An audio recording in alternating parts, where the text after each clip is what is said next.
First thing is product. There's no way around a bad product.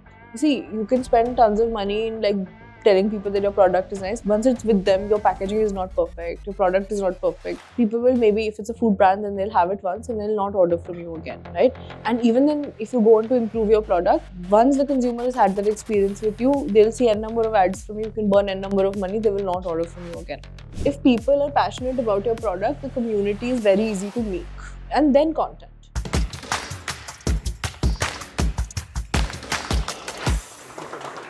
So guys, I'm just going to take the honor of introducing Priyasha here.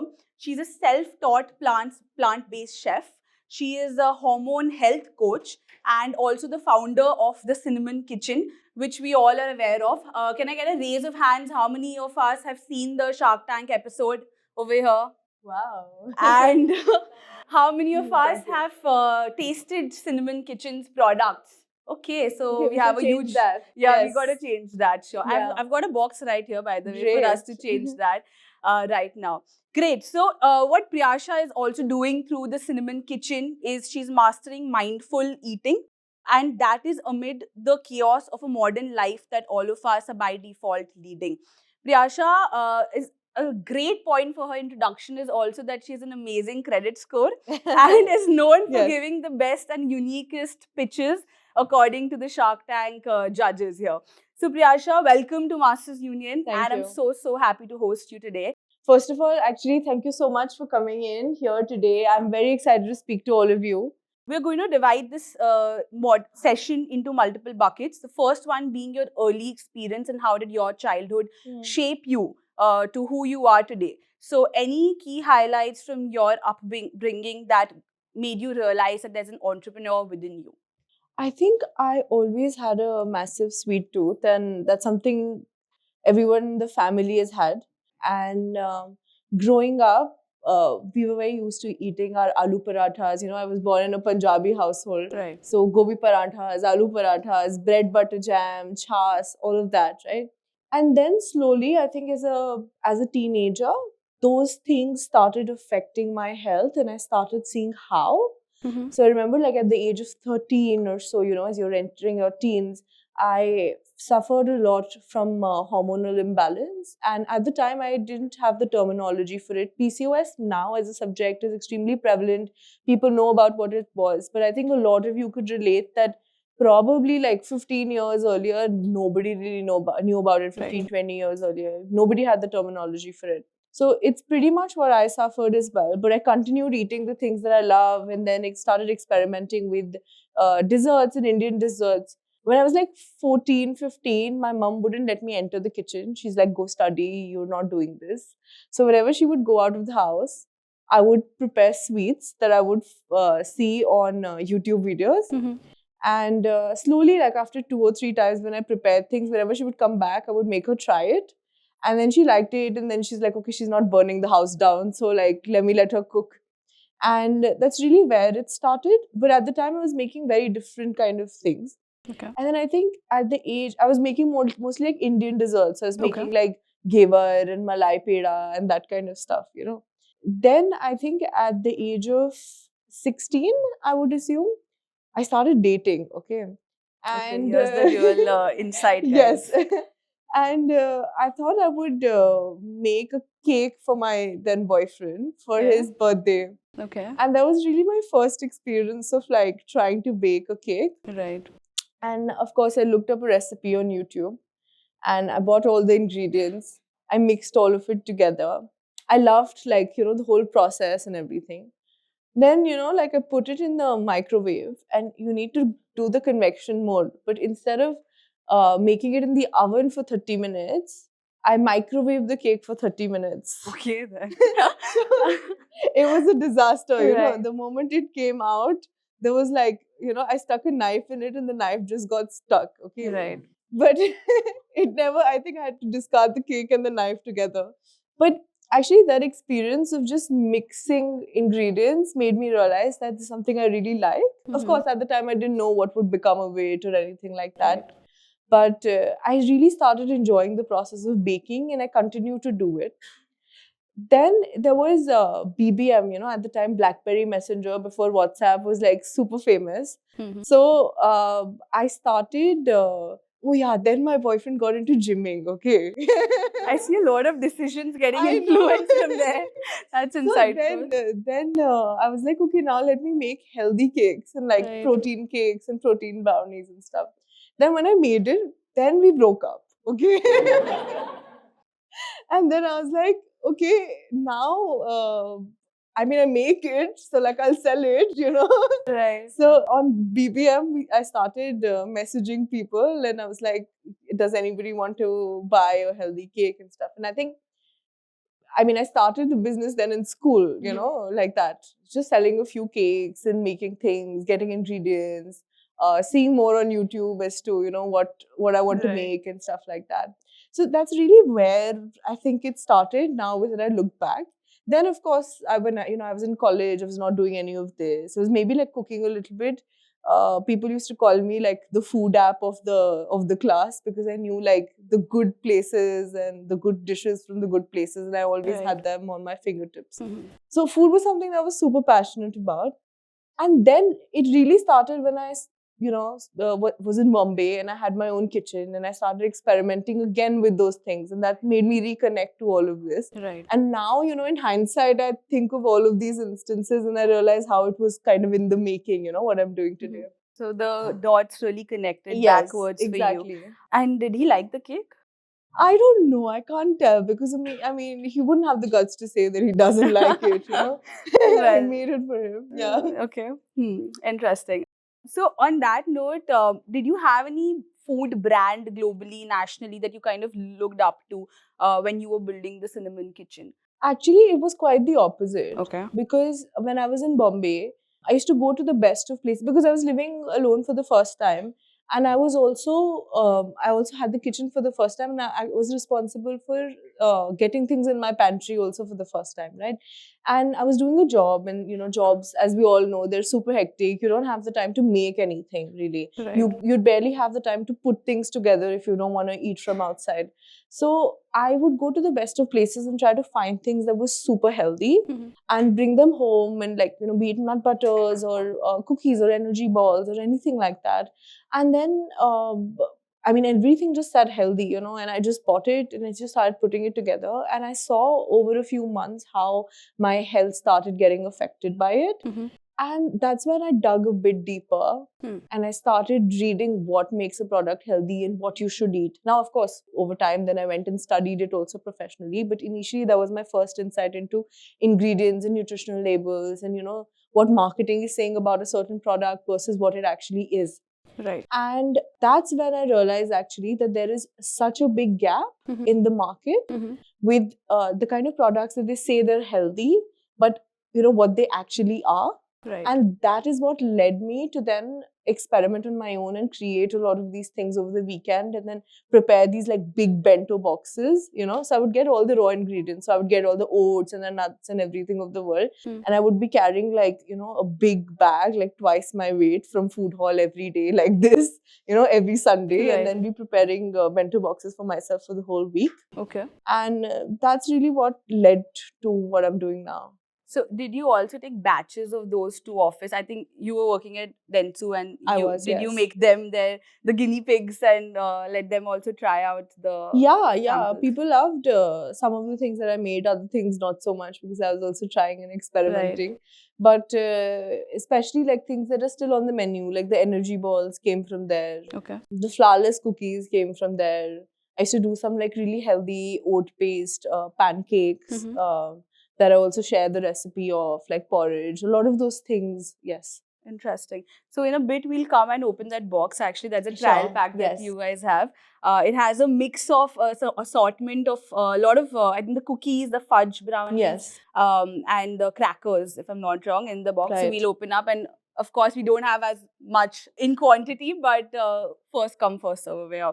So at Dentsu, any key mindset that you developed there that helped you in your entrepreneurial journey? Because I've seen a lot of founders come from, a corporate background and then shift into entrepreneurship. Right. And there are these people who really influence them deeply, or these processes or systems that Yes. kind of stick through. So anything from there that That's a stuck very through? good question, Muskan. Actually, yeah, I do think that in order to really pursue entrepreneurship, you should go in a job environment and experience it for a little bit.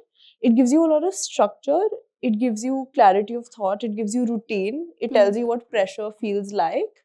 You know, it's a bit like personal training. You know, like when Right. you're in the gym, when you're training on your own, you'd only push yourself this much. You know, in your comfort zone. But when you have a personal trainer, they probably make you do like 10 more reps than you would have done, and over time that compounds, right? Right. So it's pretty much like that. So the job, of course, you know, it teaches you professionalism, it teaches you how bigger companies are structured, and you absorb so much of that information while being in the system that you wouldn't even recognize it, like, and then it all comes back to you when you're doing your own thing. You also understand what things look on the other side. So as an employee, what are an employee's aspirations? What do they want? What helps them grow? What motivates them? What demotivates them? And to Right. understand all of that, you have to be on the other side as well. Absolutely. Also, I think because I was working in advertising and I was doing advertising strategy, communicating a certain product, the kind of research that goes behind it, the power of story, and the power of like having a personal brand, all of those things became very clear to me as Absolutely. well. Yeah. So my next question was about building in Alright. public and brand building. Yes. But before that, we jump into that. I just want to ask about the inflection point when you decided that, hey, you know what, I want to now fully transition into building the Cinnamon Kitchen. When was that, and what was that aha moment for you? It actually sounds like oh aha moment तो कुछ positive होगा होगा, but नहीं। नहीं होता अच्छा। मतलब मेरे लिए तो नहीं था because job मुझसे हो नहीं रही थी to be very honest. That's मतलब very honest, but thank you for being honest. मतलब हो रही थी but like I was doing well in what I was doing, Right. but I was not, you know, I felt that when I was doing a job I was a very small part of a much bigger chain, you know. And so I always, the reason I studied finance, okay, but then I started working in marketing, and the only reason that I started working in marketing is because I wanted to create, okay, and I wanted to create ideas and products and stories and really have an impact with what I was doing. Right. But then I realized, especially, you know, at a junior position when you're hired, you know, you're a very small part of the whole chain, and probably the end result has nothing or very little to do with your effort, you know. So that was something that was not sitting very well with me, because I did want to like go out and, you know, do things and maybe do them right, do them wrong, and see what happens. But the margin of error is very low when you're in a job. It's a very secured environment. Then also, like, of course, because I was making all of these things, there was a lot of interest in it, and I started an Instagram page. Now, I didn't really start the Instagram page thinking about turning it into a business. Right. I was just posting like really badly clicked pictures of the food that I had made and along with the recipe. So even now when you go out down to the Cinnamon Kitchen page, you'll see like some pictures and recipes, and that was all that the brand was. It was not really a brand, it was just a page, you know. And Instagram was not the kind of crowded space that it is right now. So people could easily recognize if you were doing something different, right?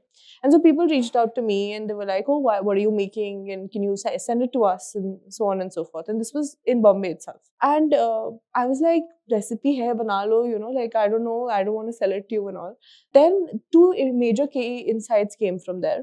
One was that the food that I was eating for PCOS was also suited for other autoimmune conditions and diabetes and other lifestyle ailments. Like if you had gluten allergy, or if you had dairy allergy, or if you were diabetic, or if you were maybe going through chemo and there was certain kind of food that you had to avoid.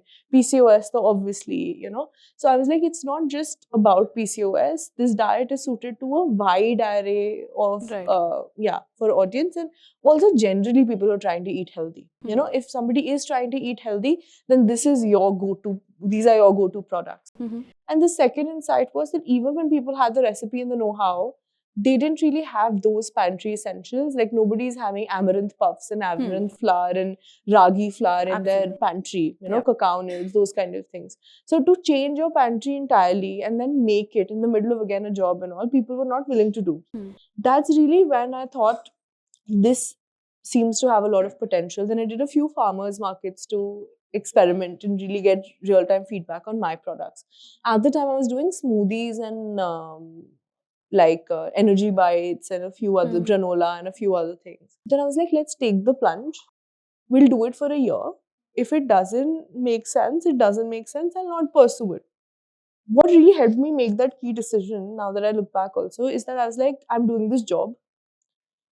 I can do a business and I can try for a year. And of Right. course, this comes with a certain amount of privilege that all of us have to acknowledge, that even today, if probably for a few months we're not earning, our lifestyle, like we still have food on our plates, so that really is helpful in making these kind of decisions.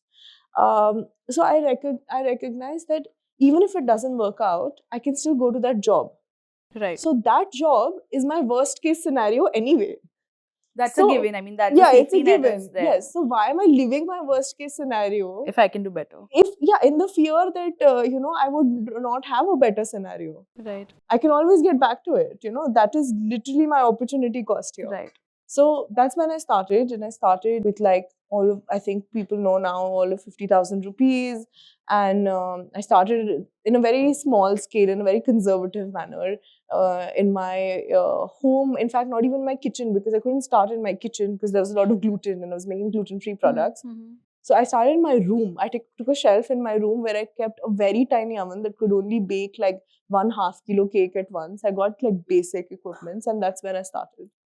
Did you envision it back then when you were sitting in your room with that oven and that half-pound cake Yeah. tin that it would become this big someday? No, not at all. Not at all.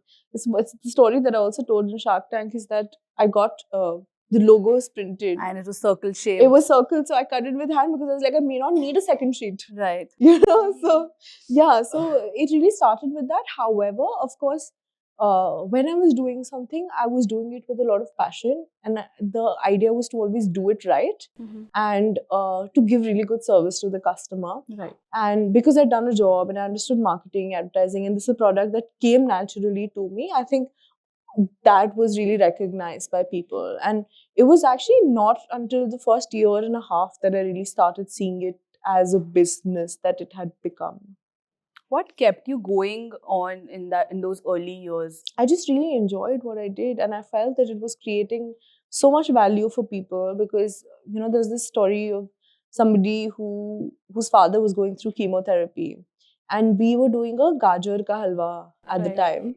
And our gajar ka halwa, it comes in every winter, and it doesn't have any sugar. So it's sweetened with dates, and it uses a little bit coconut milk, and that's it.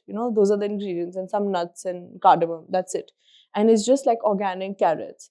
And so we put it out of stock because almost winters was over. We had very little stock of carrots. This person emailed me saying that my father is going through chemotherapy. Your gajar ka halwa is the only thing that they can have after their chemo, after they're in so much pain. Yep. So I know that it's out of stock on your website, but could you arrange 2 jars for me? Right. Because it's literally the only thing that he can have, and I want to see that smile on his face when he comes back home. And so there were like so many stories like this, people being able to just enjoy the desserts, people who had gluten intolerance, and people who had dairy intolerance, who probably not eaten a good cookie in probably like half their lifetime, small children, elders, all of that. Right. I think that really impacted me, and I felt like I was making a difference and adding value with what I was doing. Right. So why did you choose Instagram as the first channel for, posting recipes? Who was the target audience that you were trying to get to? Because you started as like that India's first PCOS, brand that's Yes. kind of building for women who suffer from PCOS, and they could also indulge, but in a Yes. healthier fashion. How did that TG grow to a wider one? And how did it go beyond the demographics? Like, if you could just help us understand their customer sentiment. I think I'm a big believer that the customer really tells you what you are and what you're evolving into, and what you can evolve into as well. Of course, you don't listen to everything that the customer tells you. Like, you don't take, for example, I got feedback like, "Aap overnight oats bechna shuru kar do, aap chia pudding bechna shuru kar do." I was like, that's not my line of business. That I was very clear about. But things like what the customer understands and perceives of your product sometimes represents either an opportunity for correction or another market opportunity. You Okay. know, so when I saw that, you know, it was not just people with PCOS. PCOS started because it was my journey, and that's what came naturally to me, and it was the obvious choice because I was living what I was presenting also on the page, right? The reason I chose Instagram was because it was easy, like, you know, there was very easily shareable. You click pictures, you post something.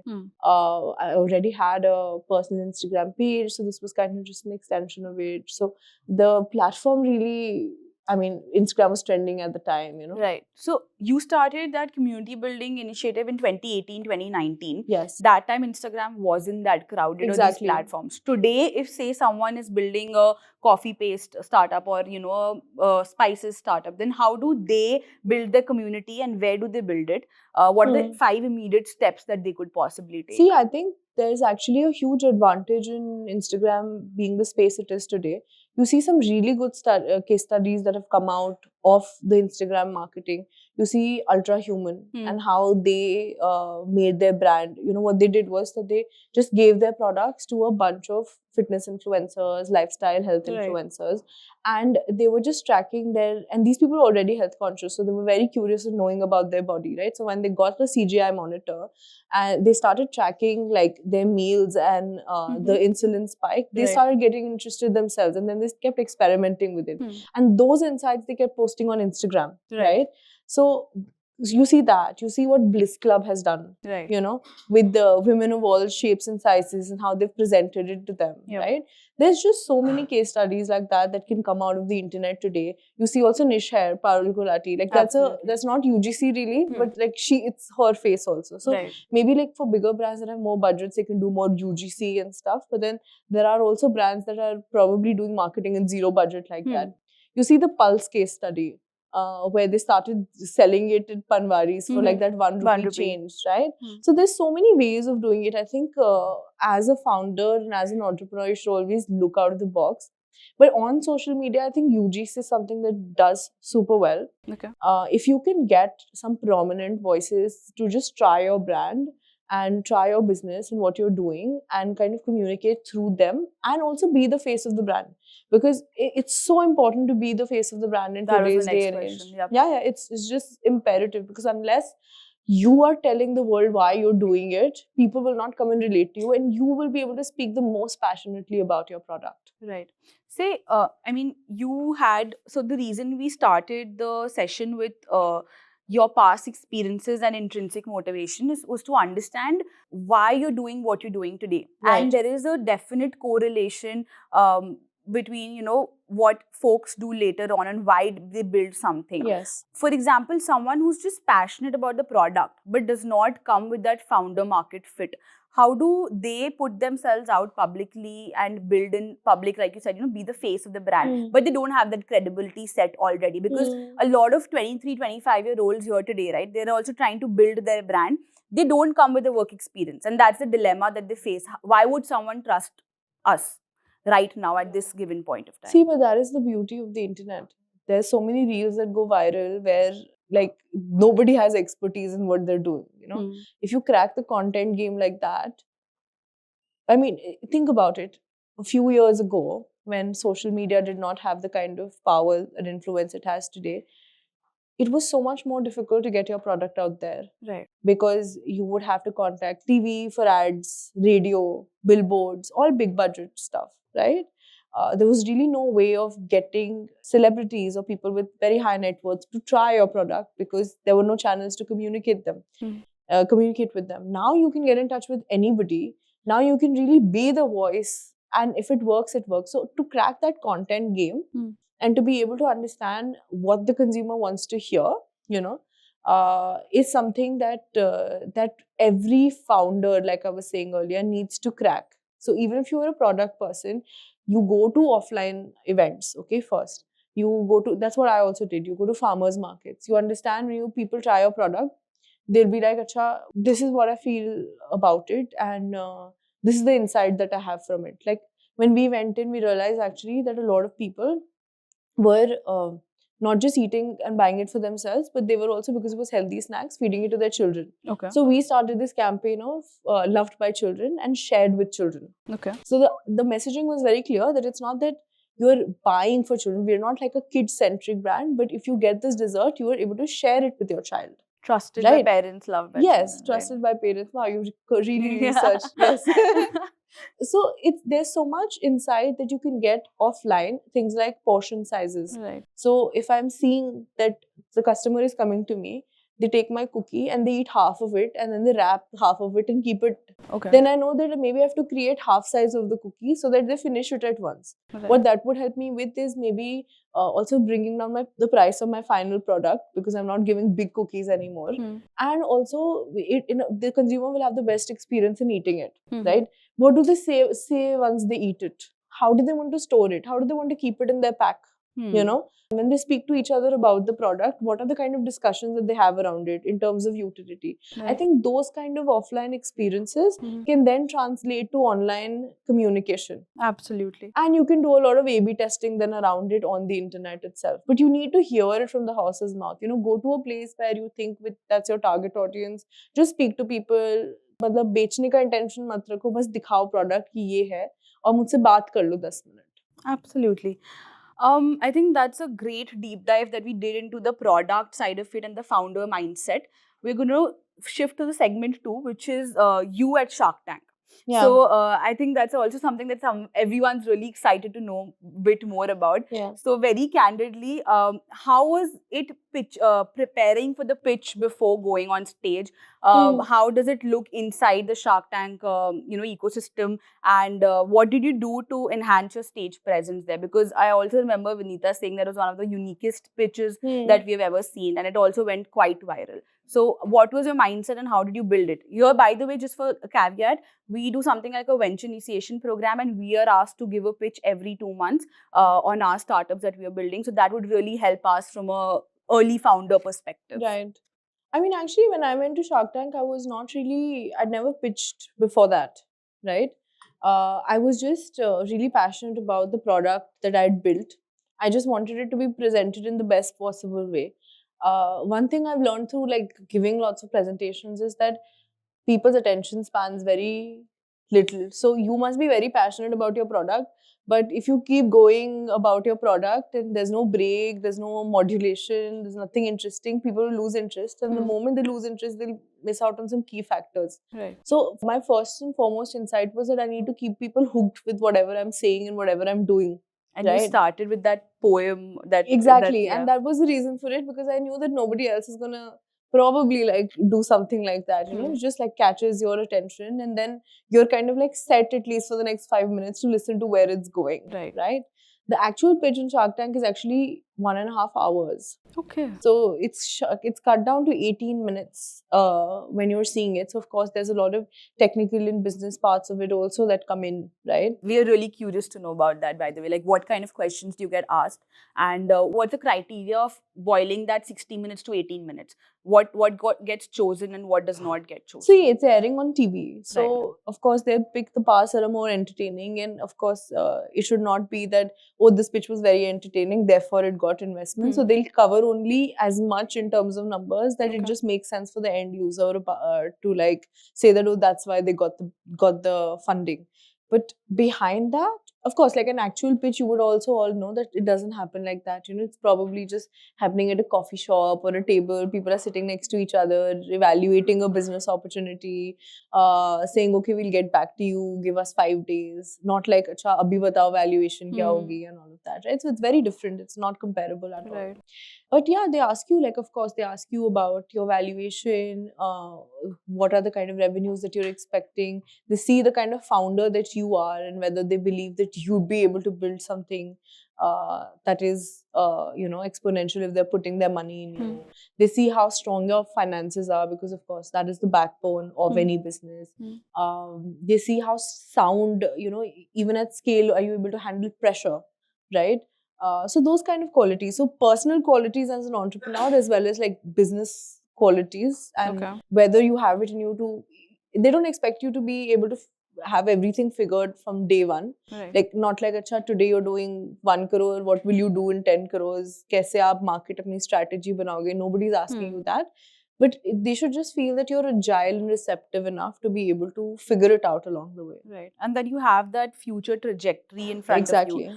So of course, like it gives you credibility and visibility as a brand. Yes. But what post that? Do you also avail, like, do you today talk to, say, Dipinder or Aman on a regular basis, or how does the mentorship scenario work there post Shark Tank? See, I think, of course, the kind of network that it gives you, because, like I said, I had never raised funds or thought about raising funds before Shark Tank. So, when I was in that cohort of, first of all, entrepreneurs who'd either raised some funding in the past or were thinking of raising funding, Right. or they were like, I was a solo founder. There were also like 6 founders in one business. So, to look at different businesses, to see how everybody was building their own things, just to kind of see that and learn from them, because you learn a lot from your peers or people who are a bit ahead in your journey. I think you learn the best from them, Okay. because like if people are like 3-4 years ahead of you, I think that kind of learning is the best learning, because they've been through things recently, so they'll be able to tell you, okay, this scale makes sense, this scale doesn't make sense. So I think it's always best to get a mentorship, two-way mentorship from people who are like 2 to 3x of you, and Okay. then of course people who are like More. a lot more. So Okay. in terms of staying in touch, of course, the fellow entrepreneur circle is very helpful. After Shark Tank, you get added in like all the Shark Tank groups, and the community is very helpful. You type that, oh, this is the connect I want, or this is the help I want, or guidance. People are happy to like kind of help you out. Of course, with Aman and Dipinder, like they're just a WhatsApp away always. Like that kind of thing is always there. But I do think that their time is limited and their scales are very different. So it's better to kind of be in touch with people who are 2 to 3x, because sometimes you feel that, let me speak to the most senior person in this Right. team and they'll be able to offer the most value, but that's not always the case. Right. Also, I think Dipender mentioned this about how different e-commerce platforms can be of help to you as a Yes. brand, and you're expanding online, but you're also planning to expand offline, as you mentioned on the pitch that you want to set up stores at probably airports. What is your strategy right now about that physical expansion? Do you think it's necessary for a brand to set up physical stores in today's age and time? See, I think that most of our experiences are hybrid now. Right. There's no doubt about the fact that everything is online and offline, and when things are online and they take some kind of shape offline, you're very excited to see that. It doesn't have to be a permanent shop. It can also be in the form of a nice pop-up or a kiosk, or something like that, that it takes up a physical form. Things like wellness events, for example, for our brands can work super well. Little kiosks for even like a week, a month, something like that can work really well. One of the things, what we're planning to do in terms of expansion, of course, is, first of all, it was very intentional for me to start from my website and get most of the revenue from my website for the most part. The reason I wanted to do that, and that's still 50% of our revenue, is because you get first-hand feedback like nothing else. Okay. Retail channels and Zomatos and Swiggies and all of these channels are very opaque. I mean, you don't get to know how the customer is receiving it, what they're thinking about it. But with our community that we have on Instagram and the website orders, they will give you feedback like anything. They will, even if there's a slight change in the quality of chocolate that we're using, our people tell us. So it also gives us an opportunity to launch new products and float new products and see what's working, and then launch it in these bigger channels. For example, say D2C was not your major channel and you were just retail, right? Then if you would launch new product and you're confident that it works, but it probably doesn't, you would distribute it to 1,000 stores. 1,000 stores is like very less stores, right, in scale. You'd spend a lot of money in doing it. You'd probably get the return of the product once everything is expired, and you would know that, oh, maybe then you float it again, 2 or 3 times in hopes that it would work, and only then you'll know, okay, this product is not working. Even so, you wouldn't know why it's not working. Interesting. So, either offline or online, have you recognized a certain ICP that works the best for you? Is it women who have PCOS and they consume through Zomato, or the ones who are, spread across India nationally and they order on Amazon, or is it any other physical touch point in Delhi that, kind of helps I you the think in most? today's day and age, people need access. It's very it's very far-fetched to imagine that somebody will wait for 3 days, 5 days for their order to come in the age of Blinkit and in the age of Zepto. So I think definitely for us, what we've recognized over time now is that it's the healthy and tasty which is working for us. So we are a healthy and tasty snacking brand. That's Right. what we are. Okay. Now in that, of course, PCOS, protein, high protein, gluten free, lactose, everything comes in. You know, those are the qualifiers that we have, but they are not the major selling point. For example, if I don't have any of these limitations, also I can still have the product, right? The main aim for us with Cinnamon Kitchen in the next year is to have it available. Even if tomorrow at 1, 2 a.m. you want to have Cinnamon Kitchen, you should be able to get it in the next 10 minutes. You know, that's the kind of, once you have that kind of availability, and also in terms of expansion, when you have geography centric expansion, I always feel that if you're in Delhi, then you be in Delhi and you be everywhere in Delhi. Okay, Right. first, before moving to Bombay. That way, you will be able to first concentrate all your efforts in one geography, be available everywhere. Managerially, it will be easy. Logistically, it will be easy for you to do that. And then people in one place will start to recognize you. So the fruit of marketing will become sort of like a wheel, you Right. know. And then you start with another place, as opposed to saying, "Oh, I have a brand. I am in 2 stores in Bombay, 2 stores in Delhi, just for namesake. I'm present in these many places." So always go for geography-centric expansion.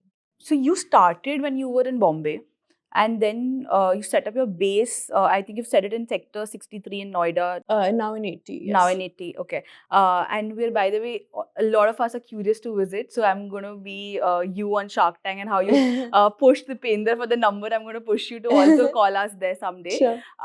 So how did you kind of look at performance marketing as a great tool? Because again, what I remember from Shark Tank is you mentioned how, performance marketing was that one tool that helped Right. you target or envision a 6 CR revenue in the future. So how did you use that as a tool, and how can we actually use that? So I think for the first 2 years, 2.5 years, we actually didn't do any performance marketing at all. Okay. And that was again also very intentional, because we wanted to get the product market fit right. Once that was right is when we delved into performance marketing. So that's one important thing to know. Don't just see, you can spend tons of money in telling people that your product is nice. Once it's with them, your packaging is not perfect, your product is not perfect. People will, maybe if it's a food brand, then they'll have it once and they'll not order from you again, right? And even then, if you go on to improve your product, once the consumer has had that experience with you, they'll see n number of ads from you, can burn n number of money, they will not order from you again. Okay, so it's very important to know that today, am I at that stage where I can actually start broadcasting my brand to people? Because what is performance marketing? It is broadcasting, right? Once you think that you are at that stage, of course, then nowadays on Meta and all, the targeting is very almost automated. Right. So what is working really for you is the kind of creatives that you're doing. So again, content becomes of Key. most important. Exactly. So if I had to ask you, what would you rank in which order? Content, community, or your product, creative? How would you rank them, and why? I think product. First thing is product. There's no way around a bad product, you know. Then comes the community, which if people are passionate about your product, the community is very easy to make, you know. And then what was the third thing? Content, community. Content. Yeah. And then content. So we've seen in the last 4 to 5 years in India that there's been a certain tailwind of premiumness, Yes. where there's an Ugao, which is influencing how people buy plants. There's a sleep company influencing how people sleep. There's a McCaffeine influencing how people love coffee, and they can kind of infuse that in their bathing schedule. Right. Again, there's the Cinnamon Kitchen influencing us to eat healthy and tasty at the same time. Right. What, according to you, defines this tailwind in the last 4 to 5 years in India, and specifically for a 25 to 35-year-old working individual? Because what I'm assuming as a 25-year-old is these are the ones who have immense power to influence what a brand can look like, or what a brand should produce probably in the future. So how does your ICP define your trajectory going forward? See, I think again, India has, everybody knows, I think, has the most number of youth. Like our 25 to 35 is the most in terms of proportion to the other sides of the population. We're in the internet age where there's an internet boom. We're also probably, the first, we've lived in big families, throughout, and now we're all living individually. So one key insight is also, one, people don't have time who are living individually, because earlier your parents were managing half the things for you. You were probably coming in, your laundry was done, your food was made, all of those things were done. So first is, how can you make a product very convenient, right? So if today I love plants, but I don't have the time to grow plants, how can you give me my plant in a way that I know it will last, and that I know it will look pretty, and that I know it will not take up a lot of space, and that it will not be very expensive, and I will not have to go and buy it, because I don't have the time to do that. You know? It's the same with all the other products, right? And then the portion size for food. I am living alone. If you're going to give me something that is a whole dabba, and then I tell me that, okay, 10 days may you finish this, I might love the product and buy it the first time. Second day, I'll feel I'm overeating. 10 mein se 5 din, so I'm not home only. So then after those 5 days, I'm wasting the product, right? So can you give me portion sizes in a way that fit my convenient lifestyle? Can you make it on the go for me? Right? So the amount of convenience that you can provide, and people are happy to pay for that convenience a little bit, and that's where the premiumness is really coming from. Because for anybody who has time, like our parents also, you see that for them, getting vegetables and getting all of these things was a way of also social interaction, where they would go speak to people, get their morning veggies, go for walks and come back, right? Nowadays, do you know what the price of like aloo or bangan or whatever is? Nobody knows it. They would go and haggle a little bit. They know the prices. We don't know any of that. So if today, if I'm on a quick commerce app and somebody tells me this is tomato, you tell me like 500 gram tomato is 18 rupees or 1 kilo is 18 rupees, I'm like, okay, So there's a lot of difference in our in the patterns in which we're consuming. Right. And I think portion sizing and convenience are becoming Game key factors. changers, right? Yes. Absolutely. I think it was a great wrap up of the conversation, and now I'm going to open the floor for questions from all of you guys. So please, one by one, let's take questions from all of us. Ishita, go ahead. First of all, thank you so much for your lovely insights. Thank you. My first question is that today our social media is flooded with food options that claim to be very healthy. I see brownies, I see pastries, I see a lot of things, even pasta, pizza, that claim that they are very healthy and nutritious. Yes. So my first question is, how do you compete in that state? And you make the audience understand that my product is healthier and definitely more tasty, especially when they can't have a taste of your product online. Yes. And second is a lot of perception going in the market is that maybe cinnamon or any other product that is like a junk food, it may not be as harmful as the others available in the market, but it may not also be healthy. So how do you communicate that? Right. I think it's a really good question. Thank you so much for asking that. First of all, how do you recognize if a product is healthy or not healthy? Is that you can look at the calories, the protein, sugar, and carbohydrate. If you compare, generally a low sugar, higher protein, lesser carbohydrates proportion, and lesser fat also. Fat can be 1:1 with the protein ratio. That is what would you define as a healthy product. You can compare various products of the same alternate available in the market. And of course, it should not have preservatives, like lots of preservatives, natural preservatives, like if something has sunflower oil or something like that, that is acceptable, that's one way. The second way really is to tell consumers that it's healthy is, again, UGC on the internet works wonders, right? So there's no magic portion to it. You need to have a good product, okay? You need to have a strong UGC. If you're very confident about your product, you can also do some offline activations where you just sample your product out to people, right? If you know that your product is healthy, it might, once the consumer has also tried it and they like the taste.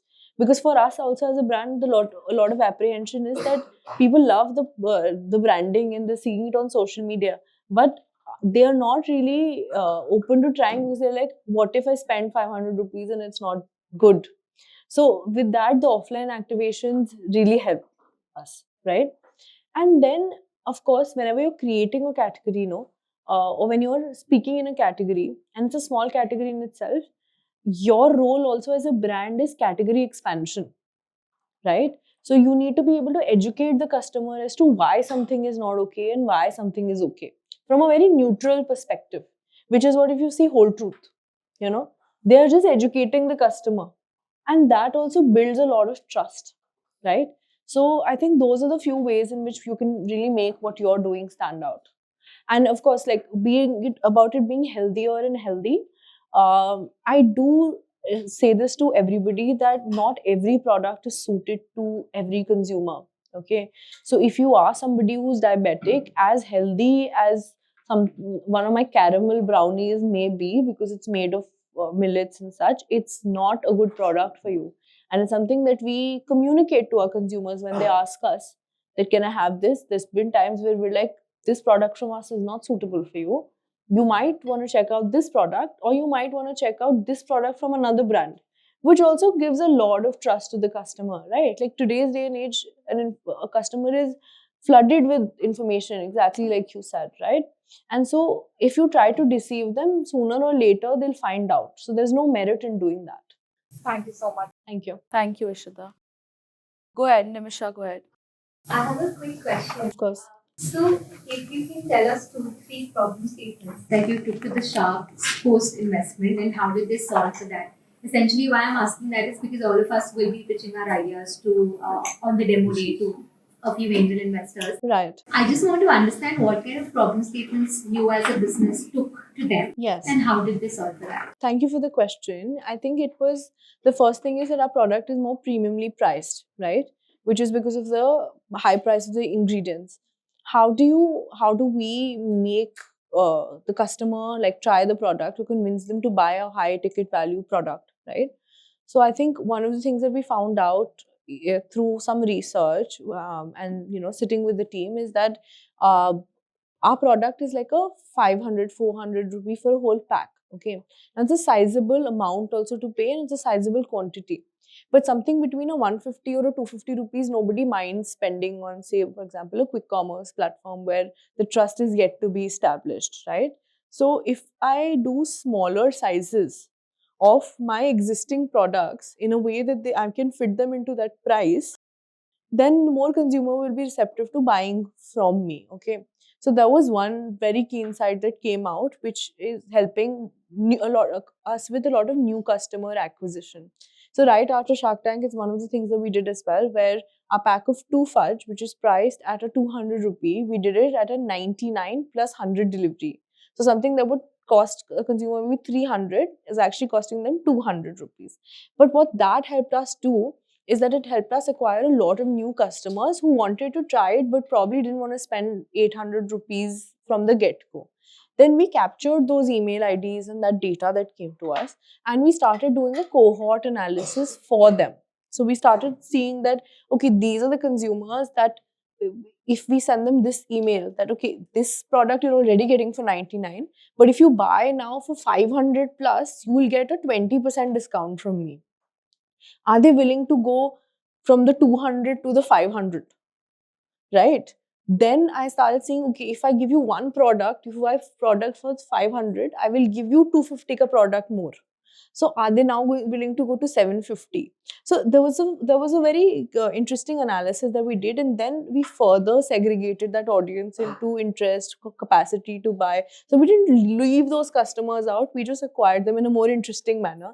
And once they got very suited to the system, they tried 3-4 products. They were like, "Acha mehenga hai, but acha hai, hum mangai lete hain," So that was one of the things that we did. And how we did it on our website was with the fudge, and offline on quick commerce we did it with the 150 to 250 kind of product range. The other thing was packaging, which we also got feedback from on Shark Tank, right? So as a result of that, like, we started understanding, okay, what is working for us, what is not working for us in this packaging, how is the customer associating with, and we've done actually a lot of things that will come out very soon, in terms of like redefining our brand positioning and strategy and further solidifying it in a way that it really attracts the customer, and in a way that all the gaps that were relating to the ease of use of the product can be solved. And I think also, like, in terms of expansion, the idea of this geographic expansion also came through in one of these discussions as well, because we realized that if we start doing distribution everywhere, for example, if I have a fresh kitchen only in Delhi, so the cakes I'm doing only in Delhi NCR, but to expand, if I started to now do fresh kitchens in Bombay, in Delhi, in Ludhiana, and a lot of other places, then maybe it would be very difficult for me to manage. So what can I do to increase my revenue at a minimal investment first, be really strong as an organization, have a footing, and then move to another place? So some of those things, yes. Go ahead. Hello, ma'am. So, ma'am, I'm a repeat customer of yours.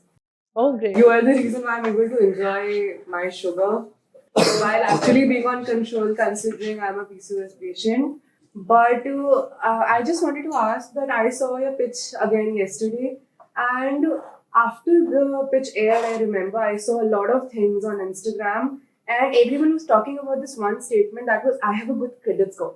Yeah. So, do you think that particular statement actually helped you in a way to get that funding? That particular statement. See, that's exactly what I was saying. The actual pitch is an hour and a half. The way that they edit it is more for TV, you know. So sometimes also the sequence of events as they've happened are not the same on TV, right? Like I would have said it in another context, they would have mixed it with another reaction and so on. That also happens. So it definitely Right. helped you get better Of course, I trust think and the credibility. editing team was amazing. Yes, there's no doubt about that. But overall, like I said, I think the reason I said also that I have a good credit score, उसके बोलने के पीछे का मतलब था that I'm trustworthy as a person, right? So I think that worked. Yeah. For sure, definitely 100% it. Farman. Yes, sir. Please go ahead. How much automation do you guys use in the kitchen right now? And do you see complex automation systems for fresh foods coming into play in the near future? That's a great question. Sorry, what's your name? Vihan. Vihan. That's a great You can question. get something from the box later. Yes. So, Vihan, actually, when we started out, we were not really using any automation at all. Now, of course, as the kitchen is scaling, we are using automation every step of the way. And I really think that it is the future, because when you get at a certain scale, wastage, where you're losing cash, what is the kind of pilferage that is happening. If you get to know that, like in 1 or 2 months, you probably lost a lot of money in that time and also a lot of efficiency, right? So, in the kitchen, we have ERP systems that track every recipe and track like the consumption of every recipe, right? So for example, we work on like automated rosters on a demand prediction model. So we know that, okay, today, this week or this day, I've sold 500 packs of cookies. Then tomorrow, given the seasonality, I might sell 600. So that is what defines my production schedule as to how much I'm to produce. A bit like what also McDonald's does, you know, like. And then accordingly, our ERP systems tell us that this is the amount of raw material that you need to be able to take out from your warehouse to be able to produce this amount of cookie, and these are the kind of people, and this is the kind of time that it would take you to pack. And then, you know, the same process then gets translated into the packaging team. Then we're packaging like same products into different SKU sizes, and we're defining them at the back end. Everything gets scanned, every single element gets scanned using a scanning machine, and is the raw material as well as the inventory. Then we also have SOPs. A lot of things you can't do in terms of like machine automation, but you must do in terms of SOPs. I'm a strong believer that if you have to do anything more than 3 times, you should create an SOP for it, right? So, for example, if a product comes in, then there is a proper checklist that the guard will sign it outside. Then the warehouse manager will sign it. Then the QC person will see it, select all the samples and tally them and enter them in their ERP system, saying that, okay, this is fine, good to go from my end, this batch. Then it gets added to the warehouse inventory, right? Then from there, of course, the consumption is tracked and the production is tracked. Then every month we again do a meeting where we understand, okay, these were the efficiencies, these were the wastages, and this is how we can improve our processes further. And I feel that it's so important as you're growing as a business to, of course, have because also a lot of brands don't have in-house manufacturing, right? They're getting things done from third-party aggregators.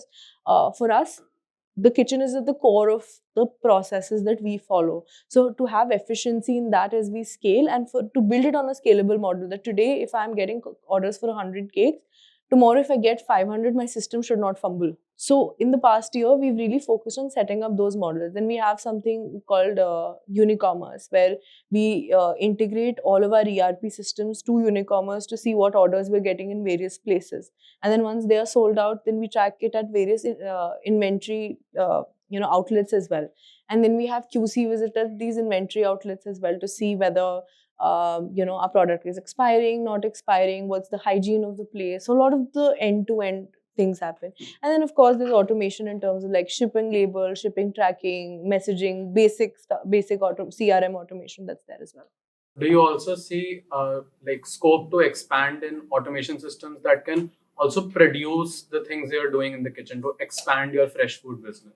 See, there are a lot of like extruder machines and a lot of machines that are already in place to be able to do that.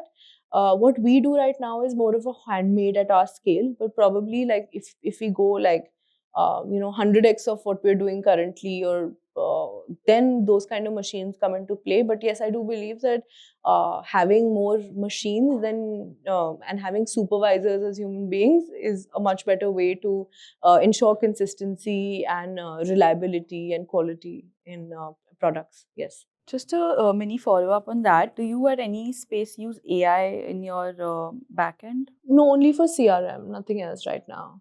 We do use AI. Yeah, again, that's also part of CRM. But like when we do our cohort analysis, that's where AI becomes very useful, because it can really tell us who are the people who are likely to buy from us in this amount of time and so on. And then we cater, and then what kind of messaging is working the best for them, and then tailoring it. All of that AI helps us with. Any specific platform that helps, or So there's a bunch of messaging platforms. There's Klaviyo, there's OmniSend. There's a lot of them available that are integrated with AI that you can use for these kind of things. Got it. Anyone from this side? Sure, go ahead. So, ma'am, since you're in the food business where taste and experience matters a lot, what made you choose an online approach at first instead of offline retail stores? Money. I didn't have money, But how did you gain that credibility and trust amongst the consumers? For me, again, I started doing farmers markets.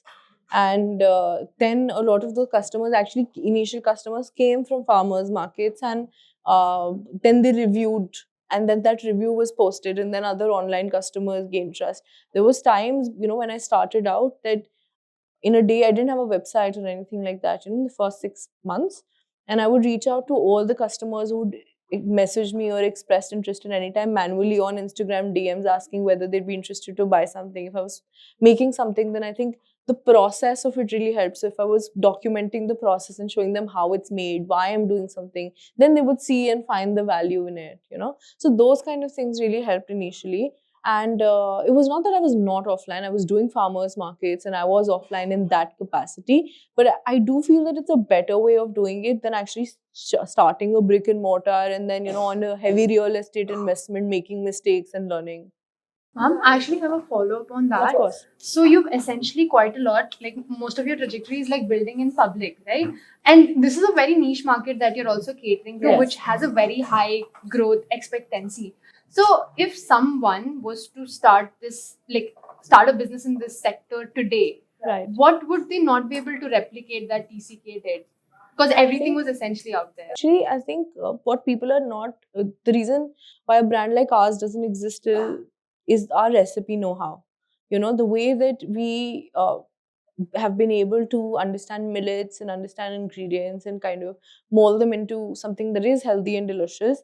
You see a lot of healthy brands coming in the market, but there's a huge gap in terms of the taste. It's not that delicious. It's not, you'd have it and you'd be like, okay, this is at least satiating me, but I mean, it's a compromise. You'd be like, okay, I can eat it sometimes and not all the times. That's the gap that we're trying to bridge through our recipe know-how. So I think that's something that people will really not be able to replicate. I think it's very true as well, because I've tried the gluten-free, dairy-free diet as well, and finding the correct, product for satisfying yourself is very, very hard. So I'm kudos to that. Thank you. Thank you so much. Anubhuti, go ahead. Hi, thank you so much Hi. for the session. Really loved it. We're building in the same food space, and so like you mentioned that usually in 6 months you need to have a website, and you were doing farmers market. Yes. So we are in the third month, and I actually did recently kiosk and got just for the awareness sake, and I got really candid good feedback. So one thing that I'm struggling with is shelf life because we are also in preservative free, and in preservative you do have to maintain the shelf life and Yeah. ensure that your product doesn't get rotten. So how did you do that in the early stages? And the second question is in terms of certifications. When did you actually realize that now I need to get the certification because that was sort of becoming a just training for you to actually grow. So these are Those are really good questions, and I can see that you're doing it and you have like really like those initial level. Yeah, see, it's for shelf life. It's really simple that your product needs to have you. A simple search on the internet can tell you that you need to have low moisture levels on your product. So moisture level is what is defining your the expiry of a product amongst a few other factors, right? So you can really see that a cookie has a moisture between 1 and 3, like a cake will have a 20-25 moisture. So of course, so if you can get your product like moisture between 1 and 3, and you don't really have to go to a lab to test it, you'll just know like a cookie, you can see what the texture is like. If you can get it to that level, yes. The one thing is with the moisture, the second thing is with packaging. So initially when I also launched, of course, I was doing like, those stand-up pouches, and I was putting like, yes, and I was putting like all my 5-6 cookies in one, and all of them were like getting disintegrated because the chocolate was melting and then it was releasing moisture and so on. So then I realized that individual packing is important. So it was like really a step-by-step process for me as well. And then I realized that, okay, I'm doing it in a foil, but a foil is not airtight. I need to get something airtight. So then I started doing aluminium based packaging. Then I realized that in that also there's layers. So there's a 1-layer packaging, 2-layer, 3-layer. So then we started doing a 3-layer packaging, right? So in removing the moisture from the product and doing the 3-layer packaging really helped us. We're also still no preservatives. It helped us get to that shelf life, right? And of course, then you can do testing. Of course, your major FSSAI and such is there. And if you're making any particular claims, so if you're saying that your product is gluten free, for example, then you need to have the test backing it. Of course, there's no way around it. But of course, like once you do start retailing it, going to any retail outlet, then it becomes really important for you to have all of those tests in place to be able to have your reports. And yeah, I mean, if a sign in our country is not very regulated, so like a lot of things slip through the cracks. But I think in the long run, it always benefits you to do things the right way, because the risk is really not worth it, and it's also food you're playing with, like people's health. Yes. just to follow up on that, so I'm building in the spices industry, and like you mentioned, the side, the Yes. recipes or something. So for spices, the channel is definitely offline. Yes. We want to start with, and the website is for the visibility and not expecting any sort of orders. Right. To run ads initially. So in terms of the offline, you definitely need to have that license. But now I'm figuring out my product. So I decided to go with the activation events and just have farmers market and societies and where my ICP lies. So this is a very minimal growth that I feel the license is still sort of a restraint for me that I'm not able to grow. Yeah. So what do you suggest? Like, should I stay with for a month or a 2 month? Like, I should stay with the kiosk part. Then I can apply because I'm doing it in house. I don't want to outsource it. Right. Say. So what do you suggest? What kind of spices are you doing? So I have different sort of blends that are homemade by my mom, and we're doing organic. Like our two factors are also health and taste. Okay. So what kind of blends are these? Like garam masala? Garam masala, and one of our different product is that a sprinkler that you Okay. put on any food and Right. it just enhance the food taste. See, I think for me, what also worked is the fact that it was a very niche market, So I could, because there was a dearth, and there's still a dearth of brands like ours out there, people also keep coming looking for it, right? Whereas spice is a very saturated market. So there's two ways of going about it, right? Like for our market, we could afford to start small, build an MVP or whatever, For you, it's like competing with biryani brands, you know, like there's so many biryani brands. The only way that you can make a dent in the market is with huge investment and like huge advertising. And there are some brands that can start small and like scale. There are some brands that have to start big to make any kind of dent, right? So maybe you should look at, if you're very confident in your product and if you have these two hero products, like for example, DU, you know, that skincare brand. She also launched like 2 or 3 products, but she really ended up making a dent in the Indian market with those 2, 3 really good quality products, you know. But then you have to really like, you know, go all the way with your advertising and branding. You can't, with kiosks, you will only see like some people who are somewhere and then next time they'll forget, you know, next time they'll buy from a market because it's such a readily available product, you know. Yeah. I think we can take this post the session also if Anubhuti has more questions. So Raksha, do you want to go ahead and then we'll come to you. Hello Priyasha, this is Suraksha. My friend and I, for the VIP assignment, we thought we'll do something in the health conscious drink space. Right. So from the time onwards, anytime we pitch our idea to the other person, the constant question that we have been getting is both of our the questions about our backgrounds. We come from CA background, and both of us have either studied the food space or have worked in that space. So that's the reason we are also planning to get in touch with the nutritionists for the food formulation and everything. But this also questions our lack of expertise in that area, right? So before you became a health hormone coach, you were a finance student coming from marketing background. So just wanted to know, did you also face that question that if because you also didn't come from the food background, right? So if you had the same question. See, of course, like when you're raising an investment, people want to secure their investment. You know, it's in their best interest to be able to say, where will I get the return of my money, right? I never raised investment until that point, so I didn't get any of those questions, of course. I was doing something, it was really simple. It's food, people are liking it. I get good feedback. I make some more things, and I had that room for experimentation because it was also, I was not really even thinking of getting it at scale up until like, you know, a year and a half, like I mentioned. So again, it doesn't matter like what people think or people say. You will, if you are able to build a good product and if you have a solid strategy on how you want to go forth in the market, then you will find people who believe in you, maybe angel investors who are happy to cut you a small check and, you know, introduce you to a few good folks. And then it can be an upwards and onwards journey from there. Great. Thank you, Suraksha. Please, you've been raising your hand for a very long time. I'm sorry. Go ahead. My question hovers around the fact that given that you have a sorted product, what should be the ideal roadmap for building a soft baked cookie brand in India? See, look at what Doughful has done actually. We are They consumers have- of Doughful every Yeah, I single saw it day. while coming here. So see, they started online again. You do your cookies, you package them right. You have a certain kind of shelf life. You tell consumers how you want your cookie to be eaten, how it is made. You have a very attractive, playful packaging. You get your portion sizes right. You get content creators to kind of show people the product. You set up a few kiosks. It's very easy to look at coffee brands and collaborate with coffee brands and be like, okay, this is a embassy that I'm at, depending on of course the AOV of your product and such.